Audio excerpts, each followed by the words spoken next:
You're listening to an Airwave Media Podcast.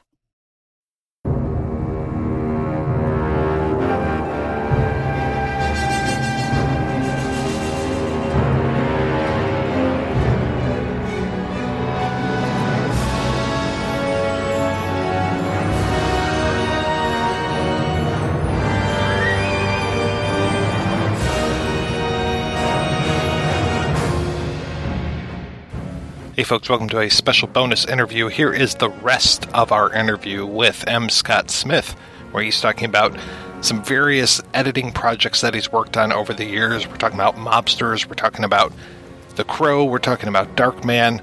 Some good stuff here. I didn't want to leave it on the cutting room floor. Thank you very much and enjoy.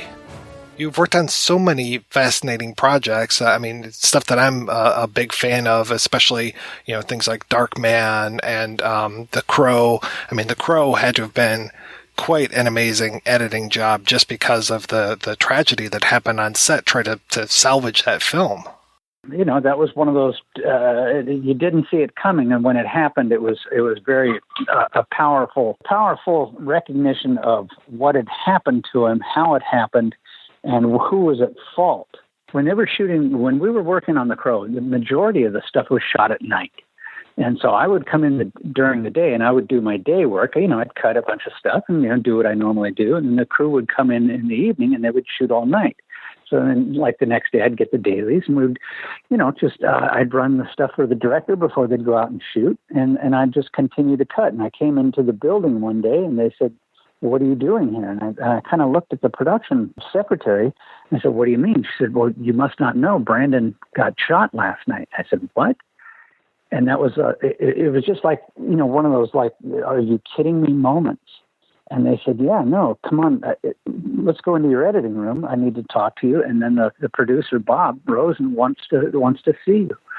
And so they proceeded to tell me about what happened. And I was like blown away. How could this happen? And I'll kind of abbreviate the story, but then I spoke with the producer, and he kind of came in, closed the door, and said, "Look, Scott, what I need for you to do is to pack up everything, take it back to Los Angeles. I'm going to put you into an editing room. It's going to be a nondescript location." He said, "I just basically want you to close the door and just cut the movie. I need you to show me exactly what we don't have." And I said, "Okay, Bob," and he said, "How fast can you do that?" I said, "Well, I don't know. Can I go, 7 days a week?"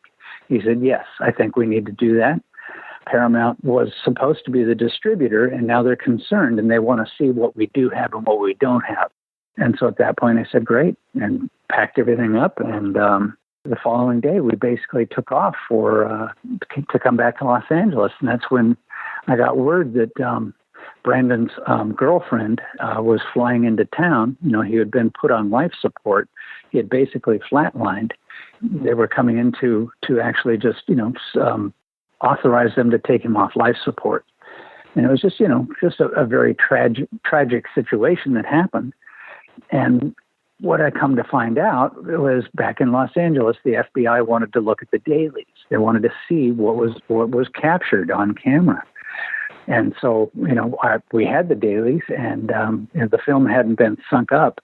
And so I got a call, and they said, "Can you sync that up and bring it over? We want to screen it with these agents." And I said, "Well, you know what? I really don't want to see this film." And I said, "I'll have one of the assistants sync the dailies up, and they'll bring it over, and you guys can screen it." And I said, "Look, I'm going to have to sit and look at this guy all day long. I don't want to see what has happened to him. I don't want that in my imagery. I don't want to retain that, because I got to look at this guy. I got to make this guy a star. I got to work with him." And so they went ahead and looked at it, and the FBI ended up confiscating the picture and the track. And they said, we're going to take this, and it's evidence. We're going to keep it. And at that point, I said, "Great, you guys can have it." And we just went ahead and went to the lab and ordered up a reprint and resunk everything up and had it. But I never used it. I never looked at it. But we had it in case somebody else needed it as a reference. The Crow was just, it was a great film. And Paramount, like I say, they were supposed to distribute it. And after I had cut the movie, everything that I was able to work with, I had cut. It took a few months to do it. And, we did a little temp soundtrack to it, and then made a presentation to Paramount. And they said, you know what, guys, I think we're going to pull out. We don't want to deal with this film. So it became an independent, and the producer, Ed Pressman, you know, he said, you know what, we're going to start shopping this around. And so as producers, they did. They started inviting different studios to take a look at what we had. You know, nobody wanted to touch it. They were too afraid, you know, because it was kind of a, you know, one of those, you know, it just had bad mojo written all over it, you know. And then they finally, I mean, they basically came to me and said, okay, Scott, we're going to shut everything down. We're going to close the editing room doors, and we're going to let people go because we don't know what to do with the film right now. You know, so I said, okay. And basically I left the movie. And at that point, they brought in another editor. I moved on with my life. They brought in another editor named Doug Honig. I actually went in and met with Doug, and we ran the movie. And you know, I said, "Look, I've got to go." He said, "Great, I'm going to take over the picture." And so we kind of shook hands, and I moved on. What they did from that point on was to look at the movie and rewrite everything, and trying to figure out how to fill in the gaps. You know, so that's where Dove came in, and he ended up cutting the scenes that they'd shot, and the two of us we shared a credit on the film as the editors. It could have been much better, but what they were able to do with what was salvageable, you know, it became a cult classic. You know, it was a good film. It was a very good film. You know, and it's gone on to make many many more of them. Crow was an amazing movie. It's too bad it had to have such a tragic, you know, story. Brandon Lee he would come in the editing room and just kind of hang out and watch me cut stuff. He didn't talk to me very much. He'd say, "Oh, wow, that looks good." You know, I mean, he just came in and would just sit, and then he would leave. You know, and he was a very quiet guy. I didn't get to know him at all, you know, but I didn't want to see him take the shot. And ultimately what had happened, my experience was that prior to this happening, the second unit crew would come into the editing room, and they'd ask me, "Scott, you know, what do you need for these scenes? Is there anything we can shoot for you?" And at one point, you know, they came in, I said, "Yeah, you know, it'd be nice is, you know, we're featuring this gun. If you guys could shoot inserts, you know, like shots of the lead sticking out of the cylinder on the gun, you know, like if you pull the trigger, you see the cylinder turn. If you could shoot like inserts of the hammer, the cocking of the gun and stuff like that." So they did. They took the actual weapon that was used when Brandon got killed. They had used that probably 2 weeks prior to it, shooting all these inserts. And what I truly understand what happened was, when they had finished with their shoot, they did not clean the weapon, and they had like false tips, false lead tips inside the cylinder for theatrical purposes only. And my understanding is when they put the gun back on the prop truck, nobody cleaned it. And when they brought it out to use it again, they went ahead and used full flash loads, and nobody cleaned it. And so when they put the loads in for the dramatic effect, you know, that makes a nice big flash, that's what propelled one of those false lead pieces into Brandon, and it bounced around in him, and that's what tore him up, ate up his aorta. It was just such a tragic thing that could have been avoided. I mean, when I look at the film again, I mean, it's a good film. I mean, it truly is. It's just so bad, you know, that you know, a mistake had to happen, and it cost him his life, because he had, you know, I mean, he had an amazing career that was just starting to take off. But that's part of what the draw of that film was, is the dark side of it. You know, people want to see what happened, you know. So when Miramax picked the film up and decided to, you know, take it to the finish, they did very well with it. It's just one of those things that, you know, people wanted to see. You know, that's you know what they say is bad press is still good press. You know, when you're talking about The Crow and people say, "Oh, isn't that the one where he got killed?" It's like, yeah. Well, I want to see it. What happened? So ultimately, it made a ton of money, and you know, it's a cult classic. When you're working on a film like that with your dad, or even with another editor, how are you breaking up the work? Are you like, okay, I'm going to work on this scene and then he'll work on this other one and then you'll see how the two play off each other? Or how is that? Working with multiple editors is I'm going to jump backwards in time a little bit. I cut a film called Mobsters at Universal, and that was a film that had the director, Michael Karbelnikoff, very talented director. He came from the commercial world and got on board Mobsters. And at the time, I got hired onto that film, met with Michael. Universal approved me. I started working on the movie. We started shooting. And there was another film, and I'm not going to drop any names or anything, but there was another film that had had a release date that was going to be ahead of our film. Our film was scheduled to come out, but there was another one. Ultimately, that film ended up getting into trouble. What Universal did was they took our film and swapped out our release date with their release date. So we injected our film into their yeah, oh boy. And so Universal came and said, you know what, your schedule was from here to here. Guess what? We're going to cut you in about half. Can you do it? And it's like, can we do it? Of course we can. But, we're cutting on film. I'm going to need some more bodies and I'm going to need some help. And so they said, okay, they approved another editor who I brought in, a friend of mine. And he interviewed for the film and ultimately got on board. And we we basically had to do twice the amount of work in half the time. So what was happening in the editing room while we're shooting is like, okay, this scene is being shot now. Joey, why don't you take this scene and I'll take this scene? And so that's, we just kind of would divide it up as we go and looking at the production schedule, looking at their shooting schedule, and just kind of mapping out on paper, so to speak, who's going to be available, who's going to be doing what, because on this particular film, it had a lot of music. It was like a musical, had a lot of playback scene, music playback stuff. It was a challenge because, the studio wanted to ramp it up quicker. So ultimately we ended up working 7 days a week, pretty much not completely round the clock, but pretty much round the clock. And I think at one point we had 10 people in the picture editing department, on the lot at Universal. And down the hall, because we were under such a schedule, we brought in music editors, brought in our sound designers, and had all of our, once again, having all the post-production talent, in the same area. Just because we had to turn stuff over so quick that, it's like you'd cut a scene, everybody would approve it.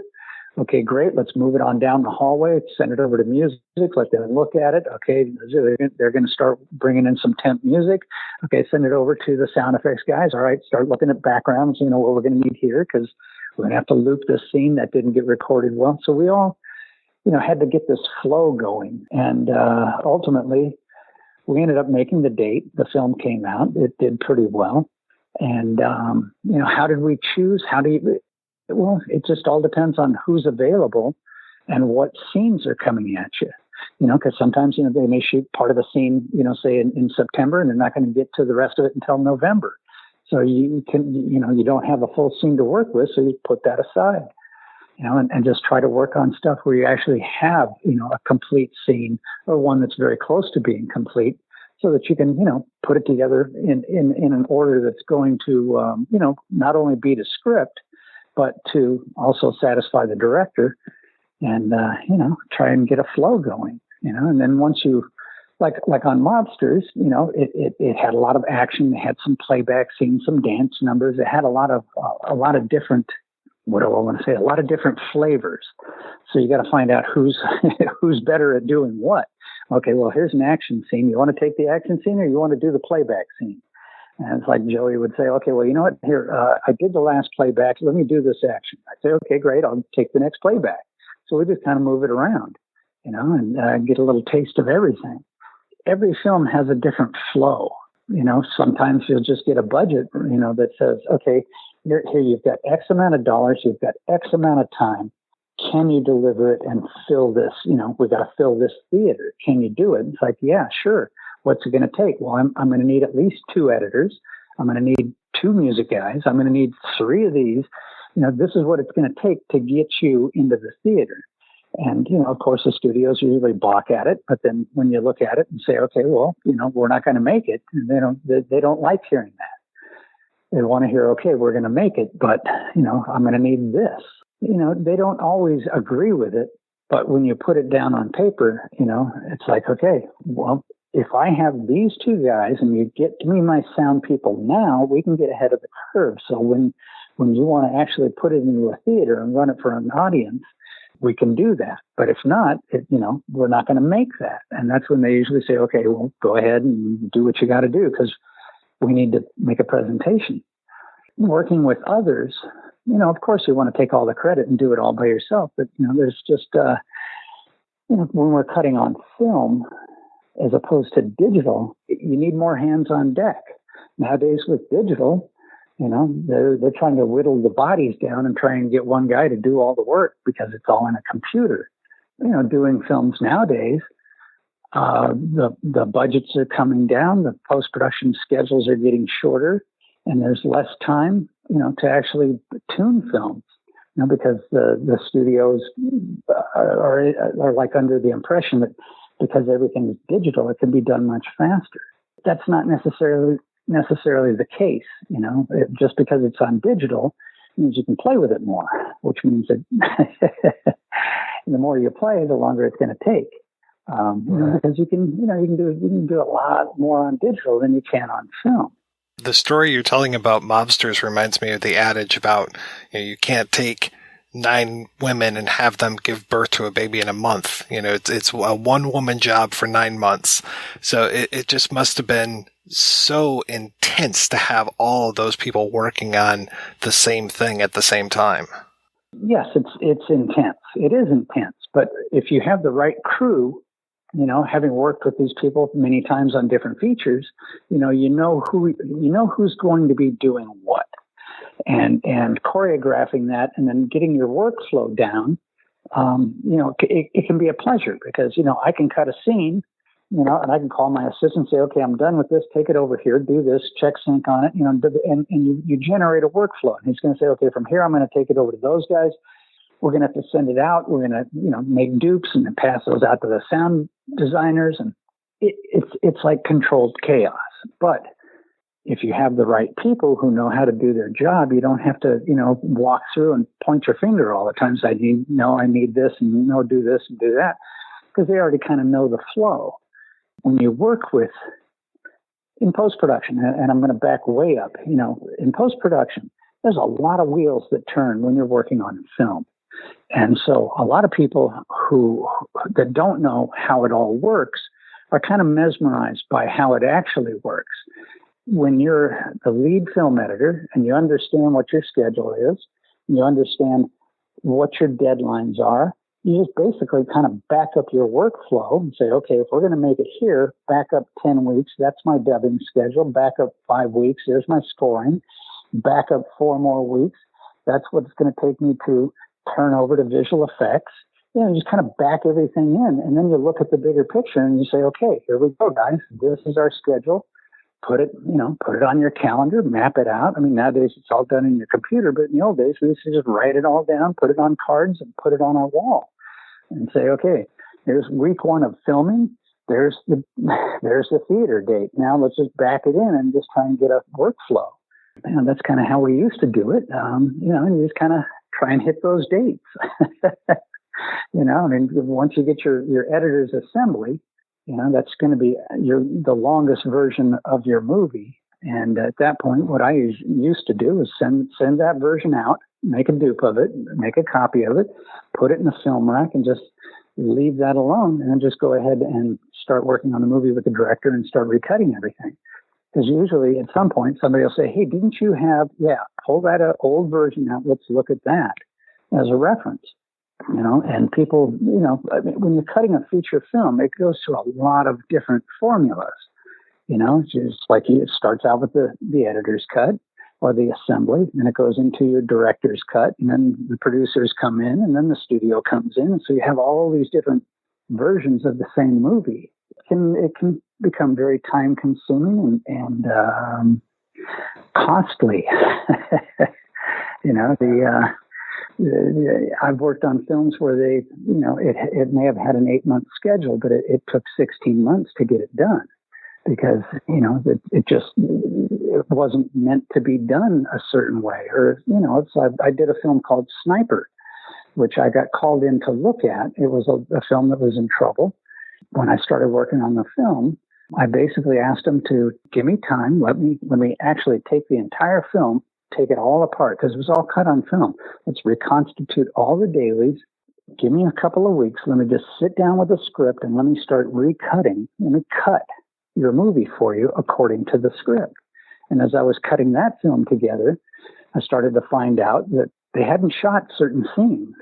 And so when I'm cutting this film together, I'm just trying to, I'm working on my own. I've got my crew, and the director is not involved because when they call me in to fix a film, it's like, just leave me alone and let me do what I do. And then I'll make a presentation. So when it came time to make that presentation, there was a lot of holes in that movie. And sitting down and talking to the director and then talking to the producers, came to find out that they just didn't shoot stuff. And it's like, okay, well, how are we going to fill these holes, guys? And they said, well, I guess we're going to have to go out and shoot some stuff. So that was a film that should have probably taken 6 months to redo. And it literally took almost 18 months because once we had it on its feet, they looked at it, as they usually do. And they go, oh, wow, well, we're in trouble. What are we going to do? And so you bring in the writers and you start trying to tune the film and find the best movie that's there and then enhance it. And so that film, we shot a whole bunch of different scenes that didn't exist that actually brought that film together and made it a successful film. But that took a long time to do. Some films take longer than others. And that was, that's another one. There was a small film that came out, and Sniper became a franchise. It was a film that was going away. It's like it was never going to be seen, but given the proper amount of time, invest some money, get the right people on board, and we were able to craft a film that came out, did well, made a lot of money, and became a franchise. It's like The Crow, another one. It probably should have gone away, but it didn't. Bring in the right people, put the right amount of money together, and fill in the holes, and do the best thing you can, and another franchise. What are some of the movies that you worked on where we might not have recognized the first version of it? So stuff where things have been taken out or rearranged, or just like such massive differences between those original visions and what we ended up seeing at the theater. You had brought up during conversation Darkman. Okay, Darkman was another one of those, and I'm saying one of those because over the course of a career, you get called in to look at a lot of films. When you start fixing films, people start calling you like a film doctor. My father, Bud, was known as a film doctor, a very talented man. And he would call me out of the blue and say, hey, Scott, what are you doing? I said, well, why? He'd say, well, I got a call. You want to meet me over at the studio? We're going to go take a look at a film. I said, sure. Let's go see what you got. And Darkman was one of those calls. And he called me out of the blue and said, hey, I've got this film, and I'm not going to mention any names, but people that we had worked with in the past were producing this film, and they had some concerns. And so it's like, okay, let's go see it. Let's see what they've done, see what they have, or see what they don't have. And so we went into a screening room and sat down and was basically told, there's this director, this is his product. And the studio is not real happy with the product because the product that they're seeing is not what they thought they were going to get. So, okay, keep that in the back of your head, sit down, watch the movie, we start watching the film. And, I can see that there's a lot of composites, there's a lot of visual effects and stuff that hadn't been completed or even started. And looked at the movie, and lights come up, and Bud and I, kind of sat there and talked a little bit about the film, and decided, yeah, let's take this on. It looks like there's something here. We're not sure what the something is yet, but it had something in there that was.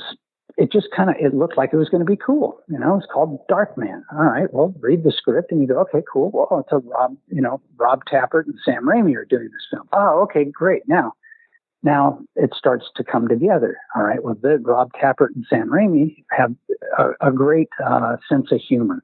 And this was I think this was Sam's first big movie studio film. So when I say that, the studio, I think they thought they were financing a serious film. And Rob and Sam were delivering a more tongue-in-cheek type film. So there was a little miscommunication.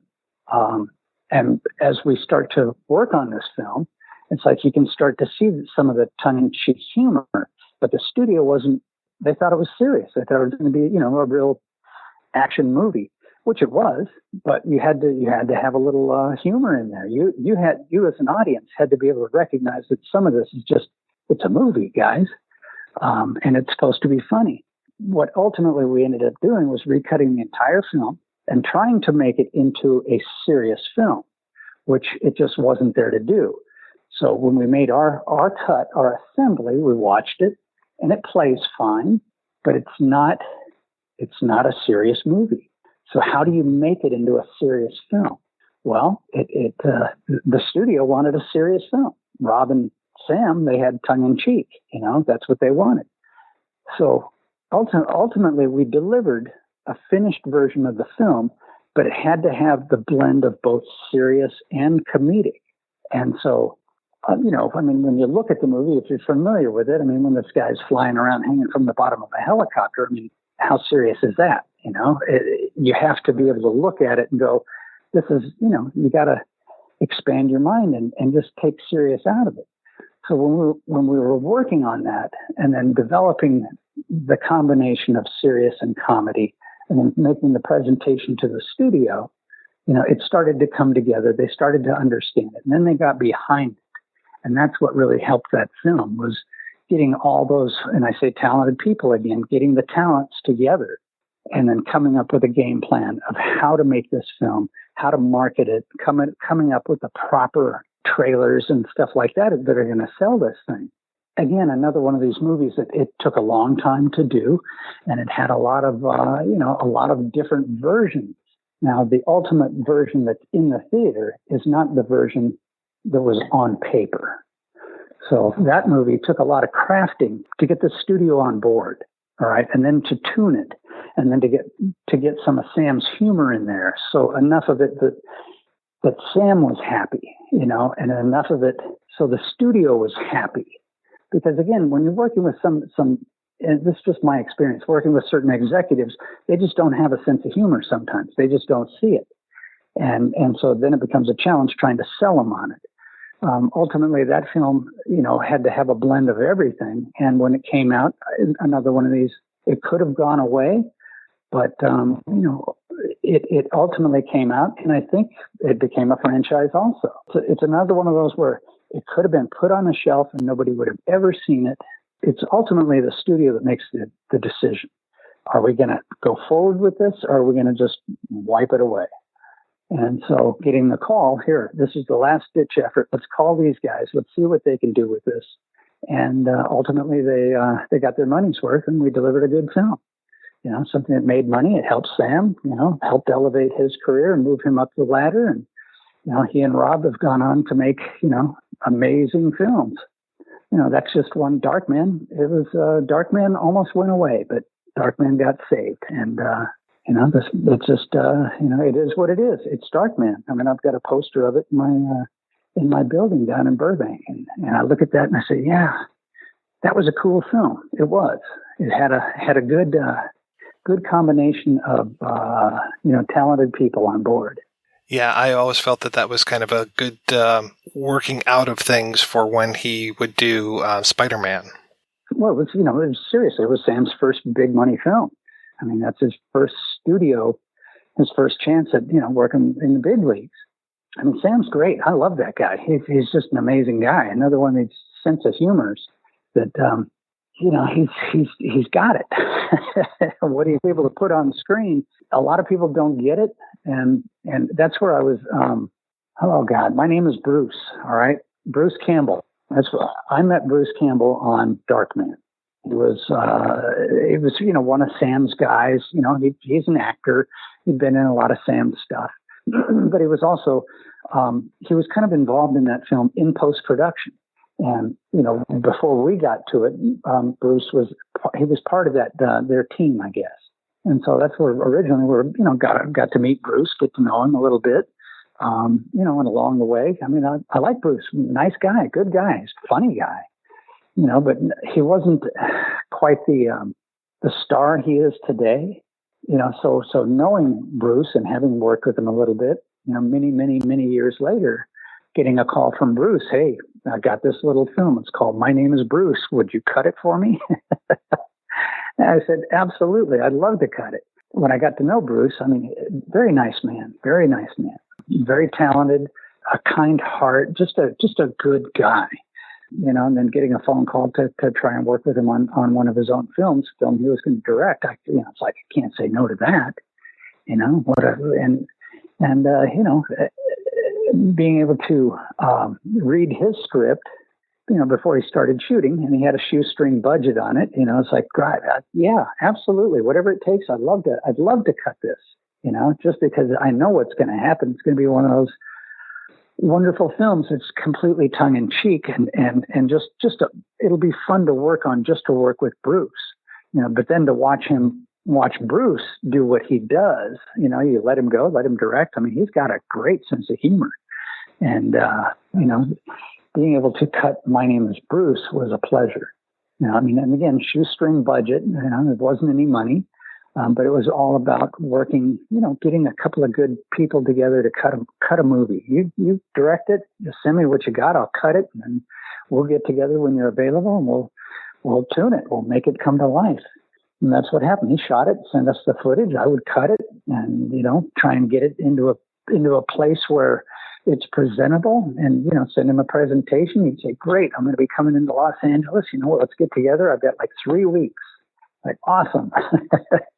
So he flew into town, or actually, no, I take it back. He drove his car from up north and came into Los Angeles and arrived in the editing room and sat down and probably had the best 3 weeks of work. I mean, just had a blast working with Bruce.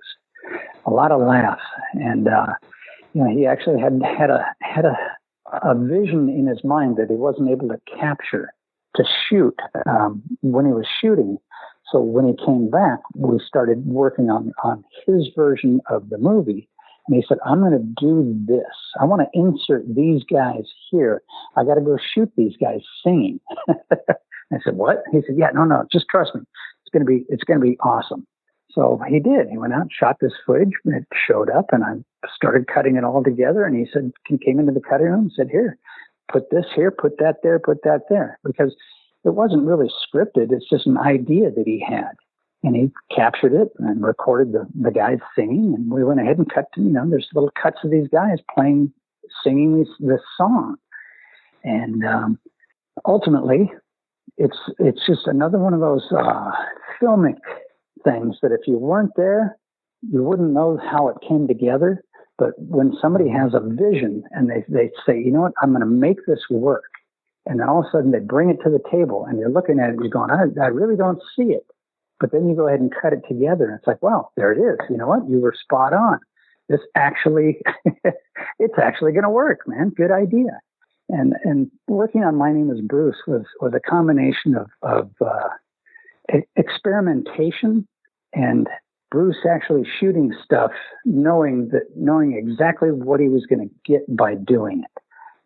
When I looked at the footage, I'm saying, wow, this is kind of wonky, but it's going to be okay because I mean, you have to expand your mind when you're working with these types of filmmakers. They've got a vision, but it doesn't come together until you actually cut the stuff in the cutting room and you're able to put the pieces together the way that they want it. And it's like, wow, okay, that's going to work. My Name is Bruce. What a great little movie. If you're able to extract yourself from seriousness and just go for the ride, it's a wonderful film. No, it's definitely great, and I love how much his personality comes through in that movie. Even that the fake schmarmy personality. When he's great. Takes the guy in the wheelchair, and what is it? You like rawhide? Well, let's get them doggies rolling. looking at the dailies, you're going, wow, I don't know. But understanding the circumstances and how it's going to go together, it works great. It's a film that, I don't know, some people don't get it, but I loved it. I mean, working with Bruce on that movie was a blast. Yeah, just a pleasure to work with. It's like I'd cut a film for him anytime. Mr. Smith, thank you so much for your time. This was wonderful talking with you. Well, it's a pleasure. It's a pleasure, Mike. You can call me anytime. There's probably a few more films we could talk about.